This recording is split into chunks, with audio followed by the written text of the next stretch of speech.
Today I have a tutorial for you on knitting and purling through the back loop.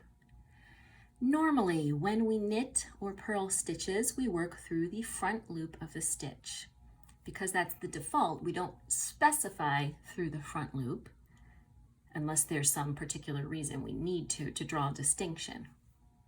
But in cases where we want to work through the back loop, that will be specified. You will see the abbreviation TBL in your pattern, and that means you're going to work through the back loop, whether that's a knit or a purl. Why are we going to do this? Stitches look different when they are worked through the back loop than when they're worked through the front loop. There are different instances that you might want to do this. There are some increases that are worked through the back loop.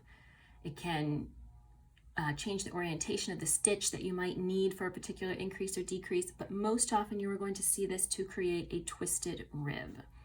So this is an example of twisted rib. But before I show you that, let me show you what regular ribbing looks like. I'm sure you're familiar with it, but just in case, this is a traditional 2x2 rib. So you can see when it's laid flat, the knit stitches kind of pull inward and the purl stitches almost disappear. When you stretch it out, you can see those purl stitches again.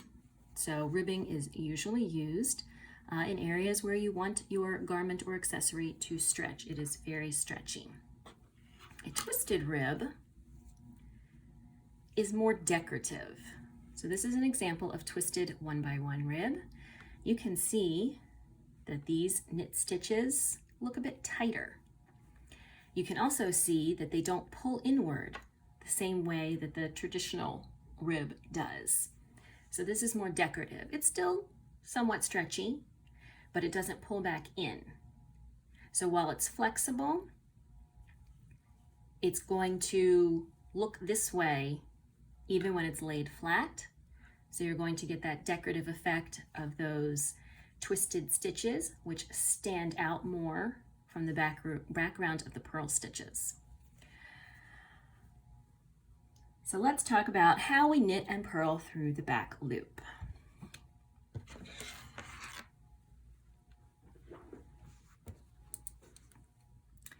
As I said, when we do a traditional knit and purl stitch, we work through the front loop. So for example, here is my stitch. This part here in the front, as you might guess, that's the front loop. The part in the back, that's the back loop. So if I'm going to knit this stitch, I'm going to knit into that front loop. And that's just a normal knit stitch. If you're going to knit through the back loop, I'm going to use my right hand needle, and rather than coming up from below into the front loop, I'm going to come from above into the back loop. And once I've done that, I will just knit it the normal way.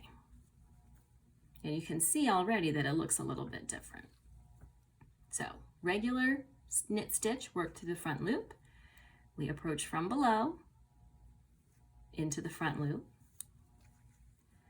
Knit through the back loop, we approach from above into the back loop of the first stitch on the needle. But then we knit the normal way. So easy peasy, it twists the stitch a little bit, it makes the stitch tighter, and on a background of purl stitches, it will make those twisted knit stitches stand out. Okay, how about purling through the back loop? Now if you are working a twisted rib in the round, that is usually set up as knit one through the back loop, purl one all the way around. So you're only ever knitting through the back loop. But if you are working that twisted rib flat, then on the wrong side, you need to purl through the back loop all of the stitches that were knit through the back loop on the front side, the right side. So purling through the back loop, again, normally a purl stitch through the front loop. We come from above into the front loop of the next stitch on the needle. So we're going to do the opposite. We're going to come from below And this is a little bit fiddly. So you're going to take your right needle, pull your work so that you can see the opposite side, and that's where you're going to see. So you're going to insert the needle through that back loop. So it's easier if you can see that back loop than purl like you normally would. So again, for a traditional purl, we're going to come through just the front loop from above. So now we're going to do the opposite. We're going to approach that next stitch on the left needle from below, insert the right hand needle, it goes toward the front. So bring the right needle tip to the back, insert it from below into the next stitch on the needle, and then purl. Okay, so regular purl, purl through the back loop,